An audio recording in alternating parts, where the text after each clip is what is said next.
Hi అండి, welcome to smart extra. ఈరోజు video ఏంటంటే మేము జనవరి 25న మేడారం వెళ్ళాము. ఇప్పుడు కరెక్ట్గా జాతర నడుస్తున్న టైం కదా, ఒక 3 డేస్ ముందే వెళ్ళడం వల్ల మేము ఈజీగా దర్శనం చేసుకోగలిగాము. మేము సండే వెళ్ళాము. ఆ రోజు మార్నింగ్ 3:20కి బయలుదేరాము. అక్కడికి వెళ్ళేసరికి 6:30 అయింది. వెళ్ళే దారిలో పాల్వంచలోని పెద్దమ్మ తల్లి గుడి దగ్గర ఆగాము. ఈ టెంపుల్ చాలా ఫేమస్. ఇక్కడ దిగి అమ్మవారిని దర్శనం చేసుకొని కొబ్బరికాయ కొట్టి మళ్ళీ బయలుదేరాము. ఇదే మేము తీసుకున్న మినీ బస్సు. ఇందులో 13 సీట్స్ ఉన్నాయి. మేము 12 మెంబర్స్ వెళ్ళాము. కొత్తగూడెం నుండి మేడారంకి 130 to 150 కిలోమీటర్స్ దాకా ఉంటుంది. ఒక 3 to 4 అవర్స్లో వెళ్ళిపోవచ్చు. మేము 3:20కి బయలుదేరాం కదా, 6:30, 7 కల్లా అక్కడికి వెళ్ళాము. ఫస్ట్ జంపన్న వాగు దగ్గరికి వెళ్దామని బస్ని ఒక సైడ్కి ఆపి అక్కడ నుండి ఆటోలలో వెళ్ళాము. మేము 12 మెంబర్స్ కాబట్టి 2 ఆటోలలో వెళ్ళాము. ఫస్ట్ ఆటోలో వెళ్ళిన వాళ్ళం ఒక దగ్గర దిగాము. సెకండ్ ఇంకో ఆటో మాట్లాడుకొని వచ్చిన వాళ్ళు ఇంకో వైపు దిగారు. అక్కడ ఫోన్ సిగ్నల్స్ లేకపోవడం వల్ల వాళ్ళు మేము కలుసుకోవడం కష్టమైంది. మేమేమో ఫస్ట్ దిగేసాము జంపన్న వాగు దగ్గర, వాళ్ళు ఇంకో సైడ్ దిగారు. నెక్స్ట్ ఇంకా అటు ఇటు తిరిగి వాళ్ళని పట్టుకున్నాము. తర్వాత అందరం కలిసి ఇక్కడికి వచ్చి జంపన్న వాగు దగ్గర వాటర్ వస్తూ ఉంటాయి కదా, అక్కడ కొంచెం కాళ్ళు చేతులు మొహం కడుక్కున్నాము. కొన్ని వాటర్ తల మీద చల్లుకొని ఇక్కడ కొబ్బరికాయలు కొట్టాము. కొబ్బరికాయలు జంపన్న వాగులో ఇసిరేసేవాళ్ళంటే ఇంతకుముందు, మేమైతే ఇక్కడే పెట్టాము. తర్వాత ఇక్కడ నుండి అమ్మవార్లను దర్శనం చేసుకోవడానికి వెళ్ళాము. మళ్ళీ ఆటోలో వెళ్ళి డైరెక్ట్గా దర్శనం చేసుకునే క్యూ లైన్ ఉంటుంది కదా, అక్కడ దిగాము. ఇక్కడ పైప్స్లో వచ్చే వాటర్ అయితే మరీ కూల్గా ఏం లేవు. ఇక్కడ ఒక జంపన్న వాగు దగ్గరే మాకు 1 అవర్ దాకా వేస్ట్ అయింది. మేము వేరువేరుగా వెళ్ళడం వల్ల సెకండ్ టైం ఆటోలో వచ్చిన వాళ్ళని పట్టుకోవడం కొంచెం కష్టమైంది. అక్కడ 1 అవర్ దాకా వేస్ట్ అవ్వడం వల్ల మేము దర్శనం చేసుకునేటప్పటికి అప్పుడు కూడా ఇంకా ఎవరు రాలేదు జనాలు. మేము లోపలికి వెళ్ళి దర్శనం చేసుకునే టైంకి అప్పుడు క్రౌడ్ ఎక్కువ అవుతూ ఉంది. క్యూ లైన్లలో ఎక్కువ మంది జనాలు లేకపోవడం వల్ల డైరెక్ట్గా వెళ్ళిపోయాము. ఫస్ట్ వెళ్ళగానే అక్కడ కొబ్బరికాయలు కొట్టే స్థలం ఉంటుంది. అక్కడ కొబ్బరికాయలు కొట్టి లోపలికి వెళ్ళాలి.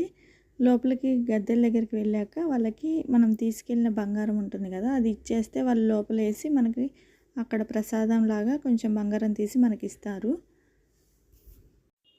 జాతర టైంలో వెళ్ళే వాళ్ళు 3 డేస్ ఉంటారంట. వెనస్డే, థర్స్డే, ఫ్రైడే, ఈ 3 డేస్.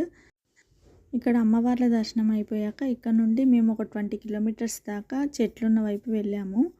అంటే రోడ్డుకు అటు ఇటు చెట్లు ఉంటాయి కదా, ఒక మంచి ప్లేస్ సెలెక్ట్ చేసుకున్నాము. వచ్చేటప్పుడే అక్కడే మళ్ళీ ఆగుదామని మళ్ళీ రిటర్న్ అయ్యాము. ఎందుకంటే టిఫిన్ చేయడానికి అప్పటికి 9:30 or 10 అవుతుంది. ఎర్లీ మార్నింగ్ లేసాం కాబట్టి ఇక టిఫిన్ టైం దాటిపోతుందని అక్కడికి వెళ్ళాము. కానీ మేము ముందే షాపింగ్ చేసుకొని వెళ్తే బాగుండేది. అందరికీ ఆకలిస్తుంది కదా అని ఫస్టే వెళ్ళిపోయాము దర్శనం అవ్వగానే. గద్దెల దగ్గర ఎలా ఉందో ఒకసారి మీరు కూడా మొత్తం చూసేయండి. దర్శనం చేసుకోవడం అయిపోయాక ఒక 2 కోళ్ళు తీసుకొని అక్కడ జోకించుకొని అక్కడే కట్ చేయించుకొని మేము వేరే ప్లేస్కి వెళ్ళాము.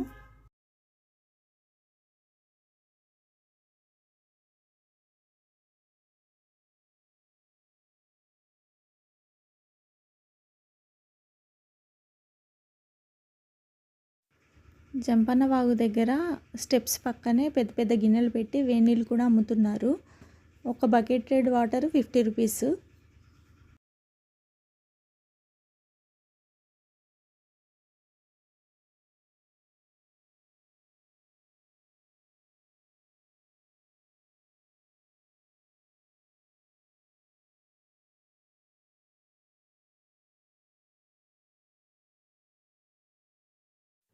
ఇంటి దగ్గర నుండి చేసుకొని వెళ్ళిన పులిహోర అక్కడికి వెళ్ళగానే తిన్నాము.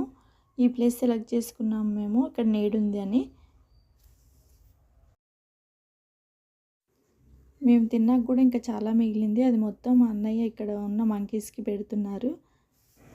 అక్కడ చాలా మంకీస్ ఉన్నాయి కానీ అవి ఏమనట్లేదు, మన వైపు కూడా రావట్లేదు. ఒకవేళ వచ్చినా కూడా అవి ఏమనట్లేదు. డాగ్స్ కూడా ఉన్నాయి. అక్కడ పెట్టిన పులిహోర తినేసి వెళ్ళిపోయాయి. అక్కడ ఇంతకుముందు ఎవరో వంట చేసుకున్న రాళ్ళు ఉన్నాయి. అవి తీసి మేము నీడ ఉన్న వైపు మంచిగా సెట్ చేసుకున్నాము పొయ్యిలాగా. తర్వాత పొయ్యి రాజేసి వంట చేసుకున్నాము. వంట ఫాస్ట్గానే అయింది. మనం ఇలాంటి జాతరలకు వచ్చినప్పుడు వంట ఈజీగా ఫాస్ట్గా అయినట్టు ఉంటుంది కదా ఇంట్లో కంటే ఇక్కడే. మళ్ళీ ఒకవేళ మటన్ వండినా కూడా కుక్కర్లో వండాల్సిన పని లేకుండా ఈజీగా కుక్ అయిపోయిద్ది. ఇదైతే మా అన్నయ్య నాన్ వెజ్ తినరు కాబట్టి పప్పు చేసాము. వంటలన్నీ కంప్లీట్ అయ్యాక తినేటప్పుడు వీడియో తీయలేదు. పప్పు కుక్కర్ కూడా కట్టెల పొయ్యి మీద పెట్టాము. 3 విజిల్స్కి పప్పు అయిపోయింది. యాక్చువల్లీ మేము వంట పూర్తి కాగానే షాపింగ్ అని బస్సులో మళ్ళీ వెనక్కి వెళ్ళాము జాతర దగ్గరికి. చాలా దూరం వెళ్ళాల్సి వచ్చింది. ముందే షాపింగ్ చేసుకోలేదు కాబట్టి మళ్ళీ వెనక్కి వెళ్ళాల్సి వచ్చింది. షాపింగ్కి వెళ్ళి వచ్చేసరికి మా వాళ్ళు కొంతమంది రాని వాళ్ళు ఉంటారు కదా, వాళ్ళు వెయిట్ చేస్తున్నారు మా కోసం.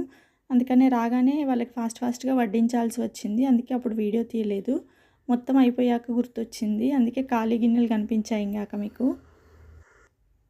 ఇంకా షాపింగ్ వెళ్ళి రాగానే రోడ్డు ఇవతల మేము అటువైపు సైడ్ ఉన్నాము, ఇవతల సైడ్ బోరింగ్ ఉంది.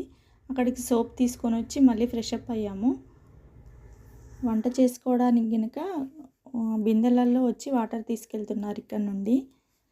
అక్కడక్కడ ఇలా బోరింగ్లు ఉండడం వల్ల చాలా ఈజీగా ఉంటుంది.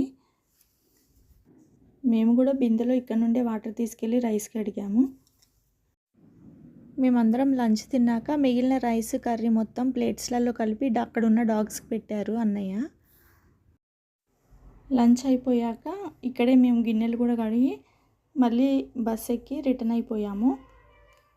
రిటర్న్లో వెళ్తూ ఉంటే అందరూ చెట్ల కింద ఎలా కూర్చొని ఎంజాయ్ చేస్తున్నారో చూడండి. మంచిగా టెంట్లు కూడా వేసుకున్నారు కొంతమంది. మేడారం జాతరలో ఫోన్పే లాంటివి పనిచేయవు, అక్కడ సిగ్నల్స్ ఉండవు కాబట్టి మనం మనీ తీసుకొని వెళ్ళాలి. అక్కడ ఫోన్స్ కూడా కలవట్లేదు, చాలా జాగ్రత్తగా ఉండాలి, తప్పిపోతే కష్టమవుతుంది కదా, ఫోన్లు చేసుకోవడానికి కూడా ఉండదు.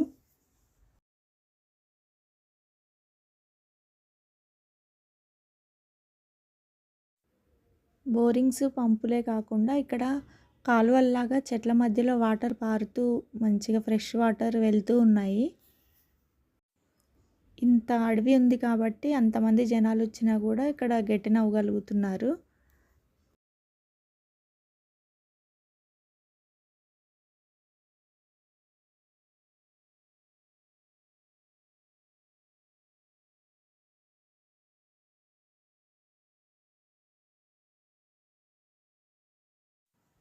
మేము ఇంటికి వెళ్ళేసరికి నైట్ అయింది. వెళ్ళే దారిలో పంట పొలాలు చాలా బాగున్నాయి, కంకులు కూడా ఉన్నాయి, మొక్కజొన్న కంకులు. ఒక దగ్గర ఆగి అవి కూడా తీసుకున్నాము. అంతే అండి. ఈ వీడియో కనుక మీకు నచ్చినట్టయితే లైక్ చేయండి, షేర్ చేయండి, సబ్స్క్రైబ్ చేయండి, పక్కన బెల్ ఐకాన్ని క్లిక్ చేయండి. Thanks for watching. Bye bye.